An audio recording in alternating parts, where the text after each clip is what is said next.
G'day folks, Rob Moore here. Welcome to this week's episode of the Art Biz Show. Now in this episode, I want to talk to you about what to do if you're not currently selling any paintings. Maybe you sell a couple a year here and there, which anyone can do that. But if you're not selling paintings consistently and reliably right now, what do you do? Where do you start? Where do you go, right? And there's a lot of confusion out there of people in the marketplace, artists in particular, about how to go about selling their art. They see well-known artists with big dollars on their prices who are selling art regularly, and they look at their paintings and go, wow, I could potentially do something like that. And maybe you can, but that's not what sells paintings, right? And so artists will put unrealistic prices on their paintings. They'll put their paintings in the wrong locations, and they'll get confused and frustrated about not selling their work. So what we have to do is come back to a realistic starting point about you and your art and what makes your art worth something, right? So most of the value of art isn't the actual piece of artwork itself, it's within the artist, right? So you think about this. I mean, there's thousands of artists around the world right now who could paint a Monet, right? A painting, as good a quality as Monet. There's thousands of artists around the world in this day and age who could do that quite easily, right? Could paint something as exceptional and do on a daily basis right now, right? As a Monet. What makes the Monet so valuable, right? There's lots of artists who have copied and replicated Picasso's style, with the distorted faces in particular. And, there's thousands of artists around the world who can create edgy sort of artwork like Picasso, but they're not Picasso, right? The value in a Picasso to a Joe Blow artist who can replicate something as good as, or maybe even more innovative, where does that value come from, that intrinsic value in your artwork? Well, basically it comes down to the fact that, would you rather, if you had $1,000 to spend, right, would you rather buy a Monet or a Rod Moore, right? Or a Picasso or a Rod Moore, right? And insert your name for mine. The reality is, it all comes down to the artist. People follow the artist, and the value in artwork is not in the canvas and the oils and the image made on the canvas. It's in the artist. And so the way your work becomes more valuable is by you becoming more valuable, right? Not the artwork necessarily. Your artwork probably doesn't need to shift that much over time, but you have to become more sought after. You have to become better known in the marketplace. The more people who are out there in the world who know you and want to buy your artwork, the greater the value, right? So you have to understand that as a starting point. If right now the only people who know you is a few family and friends, then you're starting at a low point, which is fine. That's where everyone starts. So this video is really about those people who are starting at a low point, which is where I started and where every other artist starts, right? We all start at a low point in our career. Nobody knows us, and we, happily painting paintings, and we want to try and start to sell them. What do, right?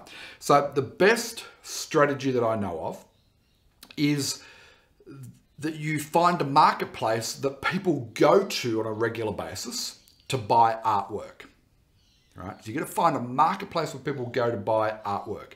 They don't go to Facebook to buy artwork, right? They don't go to Instagram or YouTube to buy artwork.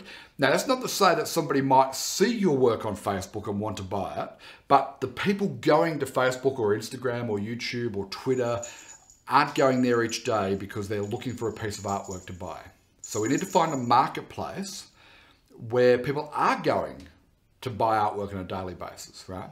So there are two that I know of that you can use as a starting point. Because here's the thing, if you're starting at that low point where nobody knows you outside your immediate circle, you may have a few hundred friends on your Facebook page and so on, and maybe 1,000 people on Instagram. you're starting at a low point, right? Nobody knows you. There's no demand built up for your particular artwork. You've got to start building that demand. You've got to start getting your name out into the marketplace. You've got to start getting people wanting to buy your artwork, and then increasing that circle of people who know you and starting to want to buy and eventually invest in your artwork. So you've got to find a marketplace where people are going right now every day to try and buy art. Okay. Now there are two that I know of. There's eBay and Etsy are fantastic starting points for somebody just getting started selling their art, because you need to get the experience of what it's like to sell art. If you want to be a full-time artist and make your living painting, as I do, I paint and I teach, and between the two, I make a significant income. If you want to have the experience of that, just to understand what that's all about, you need to start producing art. Remember we said last video, you've got to produce quality artwork and you've got to promote that artwork. Well, so what I'm talking about now is where we're going to promote it. We need to find a marketplace to start promoting it, to start building the demand for your artwork. Okay, so eBay and Etsy are the two that come to mind. Now, I prefer eBay because the auction system in eBay allows a natural market environment to take place where demand and supply can start, those forces can start to come into play. And what happens is you can start to build a database of people who have purchased your artwork. And I've got a whole strategy around how to take those people who purchase small pieces of artwork, okay, and how to to work them up into larger investments. Not all of them will, but a percentage of them will want bigger, more investment-worthy pieces over time, right? So there's a whole strategy around that. So I prefer eBay because with Etsy, you've got more fees to list your paintings and so on. With eBay, you do have listing fees, but you can often get like 50 listings a month, and they have different deals and things. So the strategy that I recommend for people who are just starting out, if you're not selling consistently and reliably right now, you need a marketplace where you can start to list up your artwork, okay? And do that on a daily basis, listing artwork, selling it, and getting the experience of selling artwork and building up a database, an email database of people who bought your artwork, so that you're getting known among people who buy artwork. Right? This is the key. And look, there are lots of people are buying artwork online right now. So one of the strategies I recommend is that you do small artworks. Like this is a little 1/8 sheet of watercolor paper, right?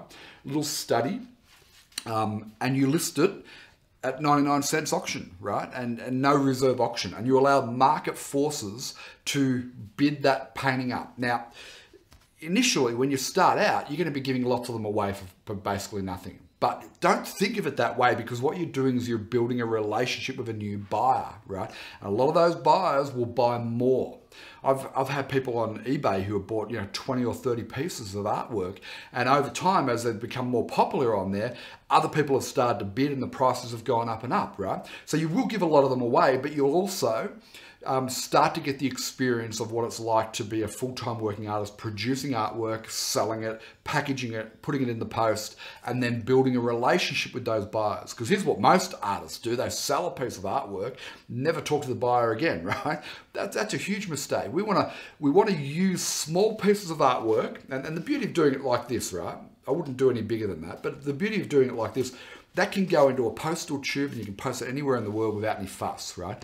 If you try to sell artwork like this, it becomes more complex and more difficult to start packaging that up and posting it around the world. So start with small pieces, even half that size, that you put up, and you don't want these to take you long to do. If you can produce a little half size of this in, say, 20 minutes, and let's say it sells for $10, $20, right? Well, if it sells for $20 and it only took you 20 minutes, right, you could do 3 of those in an hour, so that's potentially $60 an hour. It's a hell of a lot better than working at the local hardware store, right, on a Saturday. It's a better hourly rate. It's going to take time. It's going to take effort. You're going to take momentum. You won't start with high dollar value sales initially, but as you build up a following on one of these marketplaces, you can start to get higher and higher prices, right? So the point is, if you're just starting out right now and you've not had the experience of selling artwork consistently and reliably, right? Forget those one-off sales. yeah, every week I'm selling paintings consistently and reliably. If you haven't had that experience, you're at a low point. You're starting at ground zero. So find a marketplace, produce lots and lots of small pieces that don't take you long, put them up there and allow the market to determine the value. And over time, if you do that consistently over time, those prices will start to rise.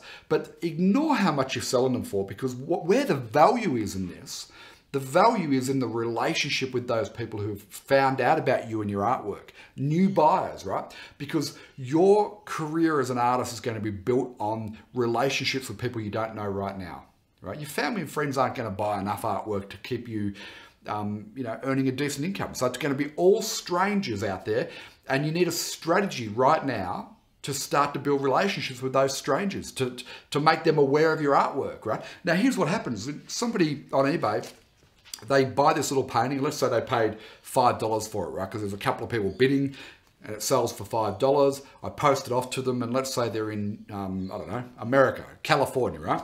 And they get this little bit of art and they love it. And in the package, I send them information about me, and I send them back to my website. And, there's a whole strategy around this, which I'll talk about in other videos, right? But they love it, and they get it framed, they put it on their wall, and then 2 weeks later they're having a barbecue, right? And all their friends are around, and somebody stops and goes, oh, wow, I love that artwork. Who's that by, right? Well, then they start to share about this Rod Moore guy, this artist they've found. They've discovered this artist, right?